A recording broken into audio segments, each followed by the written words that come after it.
So, when you're building a tiny cabin in your backyard, people ask a lot of questions. Things like, where's the bathroom? Or, why don't you put some pants on? You might be wondering how much this thing cost. When I bought the plans back before the pandemic, they said you can build it for less than 2,000 bucks. Is that realistic today? No, but you can get pretty close to that. It all depends on a few things. I'll bet it costs less than you think.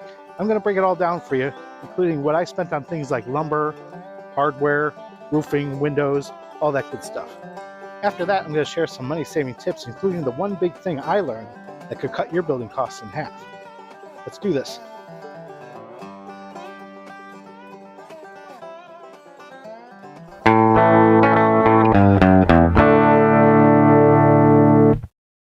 Hi, I'm Neil, and I'm sitting here in this 15-foot tall cabin that I built in my backyard.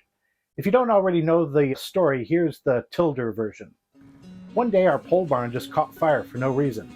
My wife was like, "Oh man, what are we gonna do now?" And I was like, "Don't worry, babe, I got this." So I hopped on the interwebs and designed a new one. A few weeks later, they rolled up and assembled it all in one day. I was like, what? I could totally build a little man cave like that. So after 3 years, 3 months, and 3 days of planning, scavenging materials, and framing the walls in my garage, it all came together. Watch my other videos for the rest on that story. You know, if you're the kind of person who finds meaning in making things with your hands and your brain, stuff like this tiny cabin, then you're in the right place. Be sure to subscribe to this channel. Back in college, I studied fine art and graphic design.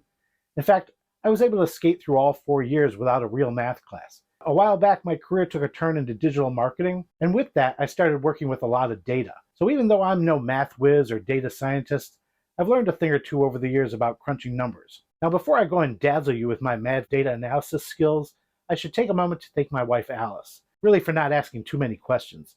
She really has no idea how much I spent on this cabin, so let's just keep this between you and me. To be fair, the building plans did not claim the completed project would cost $2,000. Here's how they described it. These plans are a mere starting point or framing guideline and nothing more.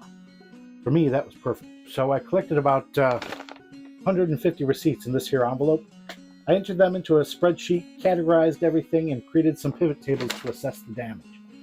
It ended up costing me a bit more than $2,000, but honestly, that was mostly due to my personal choices and upgrades. Let's dive in and break it down.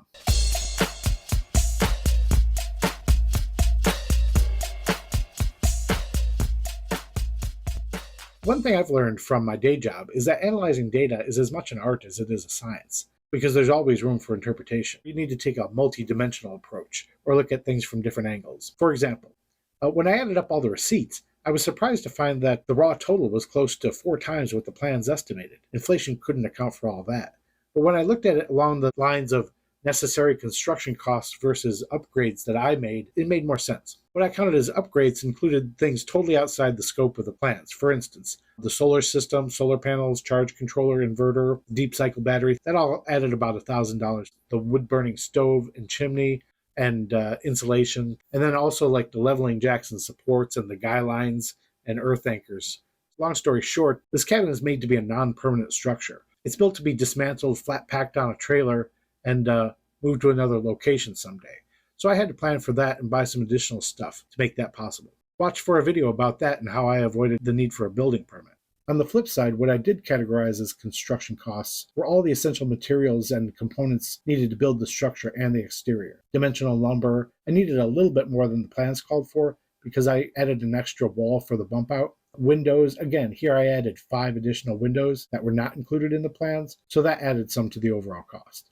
Siding, sheathing, hardware and fasteners, nails, bolts, screws, roofing, and then also general supplies, paint, stains, shims. I also included some tools and equipment if I bought them specifically for this project, things like a reciprocating saw, which I didn't have already, and the chain hoists to lift the loft wall up to the top. What's not included in either construction costs or upgrades is what I'm spending on finishing the interior. This is something you definitely need to consider if you're planning a similar project. You're going to need flooring, wall paneling, furniture, lighting. So it's important to keep that in mind and budget for that if you're going to do a similar project, because it does add up. I decided to break down the construction costs by store type to get a better sense of where the money was spent. So I broke it down into 4 buckets.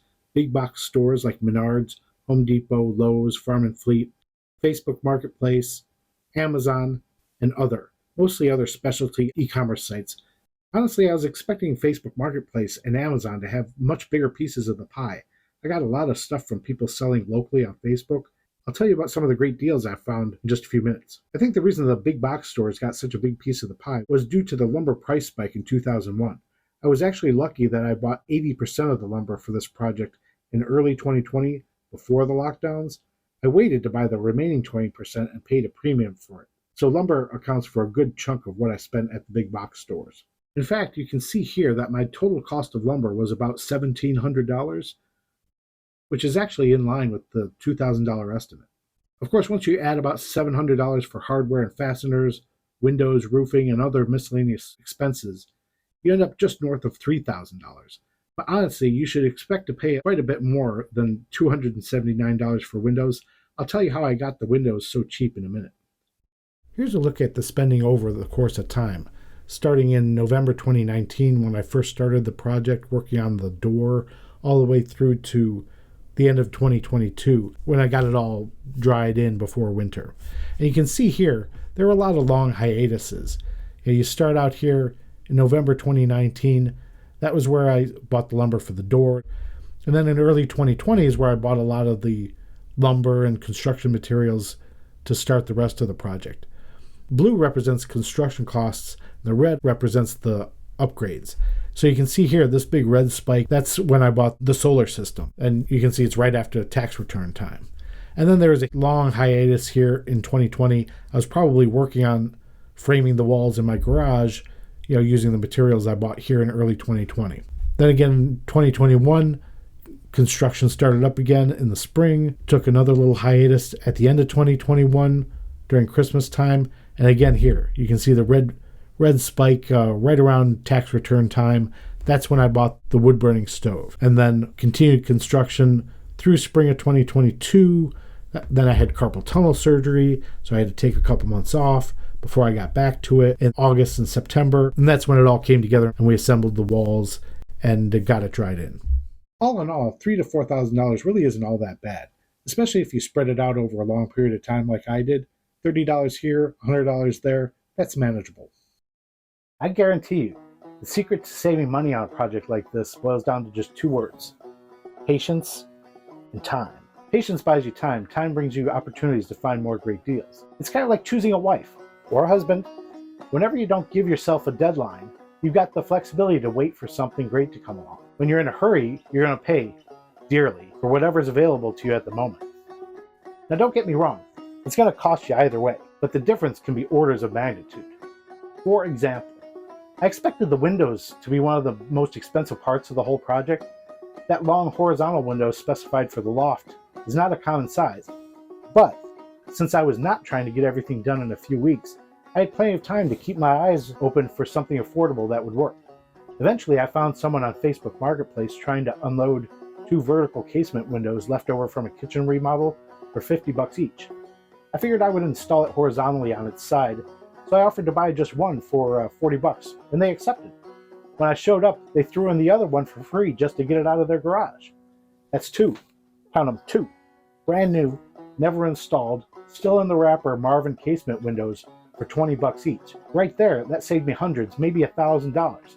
You might say it was dumb luck, and maybe that's true, but I say patience and time had a lot to do with it. I ended up using the second vertical window on the main level here, which I actually think works better design-wise than the wider 36 by 48 opening specified in the plans. The 2 used casement windows I used for the bump out also cost just $45, and the skylight, which needed a little refurbishment, I got that for $40, all found on Facebook Marketplace. The money I saved more than paid for the custom windows I needed for the door. That's an insulated glass insert ordered online for $65, and that little 16 by 16 window up top cost me $62. Still amazes me that all 9 windows in this cabin cost only about $300 in total. That's the power of patience and time. But where you shop also matters. Here in the Midwest, we have this place called Menards. They've got something like 350 stores and almost everything a man or a woman could want in life. You can even get a lot of your groceries there. I bought a good portion of the materials at Menards. The lumber, the paint, stain, fasteners, you name it. I got this corrugated roofing and barnwood style paneling on clearance too. And they always have this 11% rebate offer on everything. They always try to make it seem like it's coming to an end, but it never does. The mail and claim process is a little bit of a pain, but that 11% adds up on a project like this, so it's worth the extra effort. And they're not paying me to say this. I just love Menards. It's my happy place. Another store I love is Harbor Freight Tools. Their tagline is quality tools at ridiculously low prices, and they're not kidding. Now, the elitists, they'll tell you that Harbor Freight is a bunch of crap, but I've always had luck with HFT. And when things do break, it's not that big a deal, because you can buy 2 or 3 Harbor Freight brand tools for the cost of just one Makita or Milwaukee or DeWalt. Harbor Freight might not be top shelf, but if you're just a regular guy or gal who needs some affordable tools for weekend projects throughout the year, for my money, you just can't beat the value of HFT. Thrift stores like Goodwill, the Salvation Army, or the Habitat for Humanity Restore, they're also great places to find good deals on tools, building materials, and decor. I often go to the Thrift and Dollar in Aurora, Illinois. You never know what you're going to find there. I've picked up tools, Romex, as well as things like this little tiny pair of antlers that I'm going to hang on the wall behind me. And get this, look what's in the same plaza as Thrift and Dollar. Harbor Freight! The Restore is awesome too. They get a lot of donations from demolitions and hotel remodels, so you can find windows, doors, flooring, furniture, light fixtures, you name it, all dirt cheap. So give yourself time to find great deals and choose wisely when it comes to where you shop. I would say those 2 things reduce the cost of my build by at least 50%. So is it worth spending like $2,000 a year for the past few years on this tiny cabin build? That's a good question. I suppose you have to consider the trade-offs, or what else I could have spent the money on.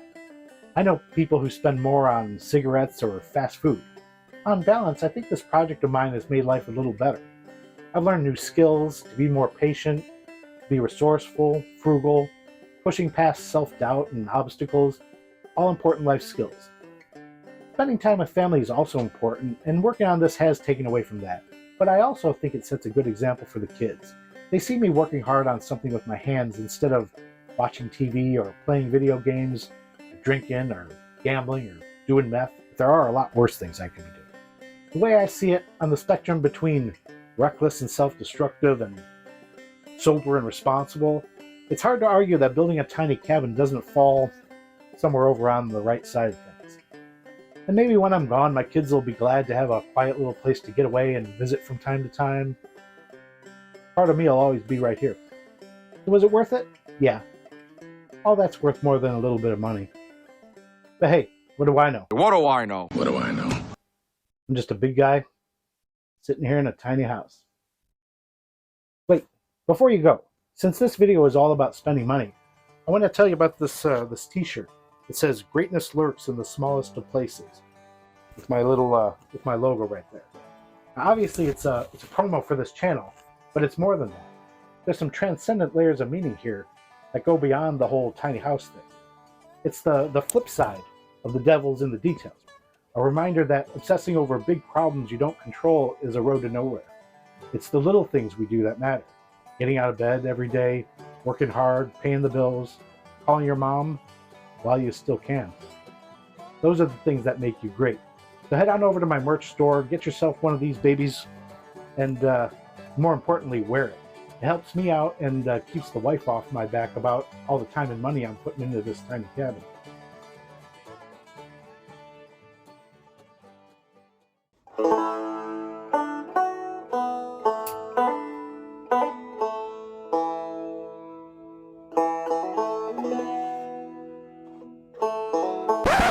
Okay, when we were out earlier doing the thrift store thing, we ran into my mother-in-law out shopping. Now, the thing you have to know about my mother-in-law is she used to like me before I married her daughter. Now I just kind of get on her nerves. So anyway, I just thought I'd introduce you all to my favorite and only mother-in-law. So where are you guys taking a picture at? Right here. No, you're not taking a picture of me. Yeah, he is. Of course I am. You're going to be on YouTube. No, Neil, don't you dare. Why? Because I said, You look good. If You look lovely in yellow. If you put me in YouTube, Yeah. I'm gonna report you. To who? To the YouTube people. Oh. To the YouTube manager. No, she's Tell them gonna that sue you. you're harassing me and that you took that picture unlawfully. Under duress. Yeah, Right. thing is, we're out in public. Okay, will you stop? Come on. I put her in the YouTube.